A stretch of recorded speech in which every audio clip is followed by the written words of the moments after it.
صحت عافیت کے بارے میں دعا مانگی جاتی ہے، اللہ تعالیٰ سے سوال کیا جاتا ہے، تو یہ دعا کیسے قبول ہوگی؟ اس کے حوالے سے میں ایک نسخہ عرض کرتا ہوں۔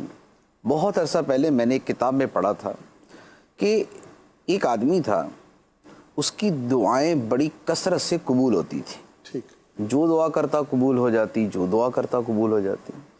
تو اس سے کسی نے پوچھا کہ یار تم کو اتنے نیک آدمی بھی نہیں لگتے کہ تم کوئی ولی ہو، کوئی بڑی پہنچی ہوئی ہستی ہو، ایسا بھی نہیں ہے، لیکن پھر بھی تمہاری دعائیں اتنی کثرت سے قبول ہوتی ہیں، وجہ کیا ہے؟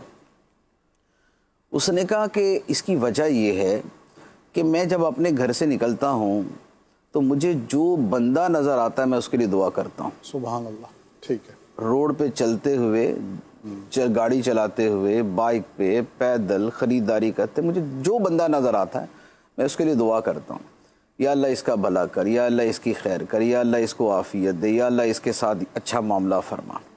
تو میں چونکہ کثرت کے ساتھ دوسروں کے لیے دعا کرتا ہوں، اس لیے اللہ تعالیٰ میری دعائیں قبول فرماتا ہے۔ بہت خوب مفتی صاحب، ماشاء تو اللہ۔ یہ ایک بڑا پیارا نسخہ ہے دعا کی قبولیت کا کہ دعا کی کثرت کی جائے اور دوسروں کے لیے دعا کی کثرت کی جائے۔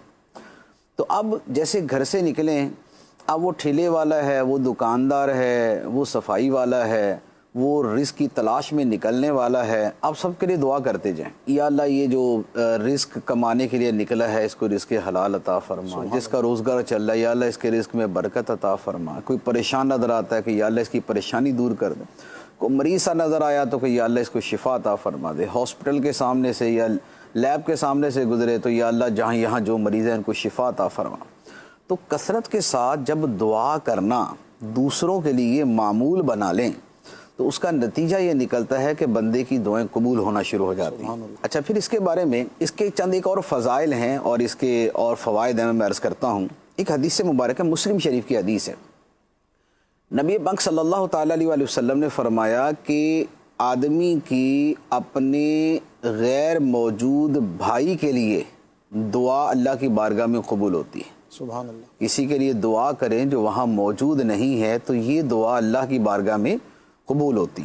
کیا مطلب ہوا کہ مثال کے طور پہ میں اپنے کمرے میں ہوں، آپ اپنے گھر میں ہیں، میں آپ کے لیے دعا کرتا ہوں، ٹھیک، تو یہ دعا آپ کے حق میں قبول ہوگی۔ سبحان اللہ۔ یہ دعا آپ کے حق میں قبول ہوگی کیونکہ میں نے آپ کی غیر موجودگی میں یہ دعا کی۔ اچھا، اب یہ تو آپ کے حق میں قبول ہوگی نا، تو میرا کیا بنا؟ جی، میں تو ویسے کا ویسے ہی رہ گیا۔ اب اس کے اوپر حدیث مبارک سنیے۔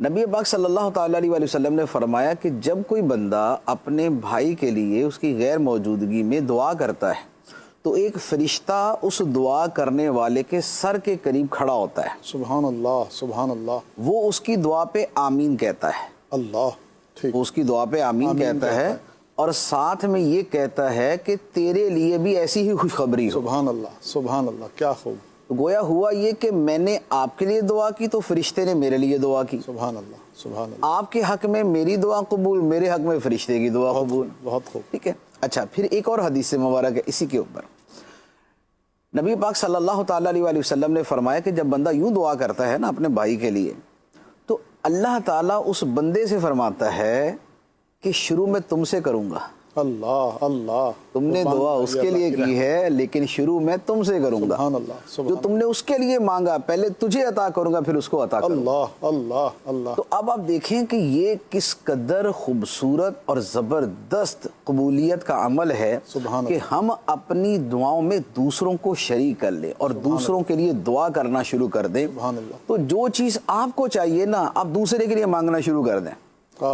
فرشتہ کہے گا یا اللہ اس کو پہلے دے، سبحان اللہ، اور اللہ تعالیٰ فرمائے گا کہ آپ بندے شروع تجھ سے کروں گا۔ سبحان اللہ۔ تو یہ ایک دعا کا بڑا خوبصورت طریقہ ہے، اس کو اختیار کرنا چاہیے۔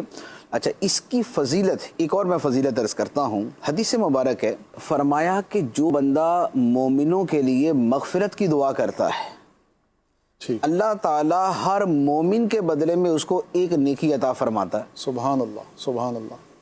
اب اس پر باقاعدہ علماء نے تحریر فرمایا کہ جو بندہ یہ دعا مانگے اللہم اغفر لی ولکل مؤمن و مؤمنہ، اے اللہ مجھے بھی بخش دے اور ہر مومن مرد و عورت کو بخش دے، ٹھیک، تو ہر ایک کے بدلے میں ایک نیکی ملے گی۔ ٹھیک، دنیا میں اس وقت جو مسلمان ہیں ان کی تعداد 1.5 ارب ہے. سبحان اللہ. اور ہر مومن تو یہ نہیں ہے، کیونکہ جو فوت ہو چکے وہ بھی تھے اور جو آئیں گے وہ بھی ہے. کیا بات ہے. تو یہ ایک دعا کہ اے اللہ مجھے بخش دے اور ہر مومن مسلمان مرد عورت کو بخش دے، اس ایک دعا سے اللہ تعالیٰ ہر ایک کی تعداد کے برابر نیکیاں عطا فرمائے گا. تو اربوں کی تعداد میں نیکیاں اس ایک جملے کے ذریعے بندے کو نصیب ہو جاتی ہیں. سبحان اللہ سبحان اللہ. تو یہ دعا اب یہ دوسروں کے لیے دعا بھی ہے، اپنے لیے دعا بھی ہے، نیکیوں کے حصول کا ذریعہ بھی ہے.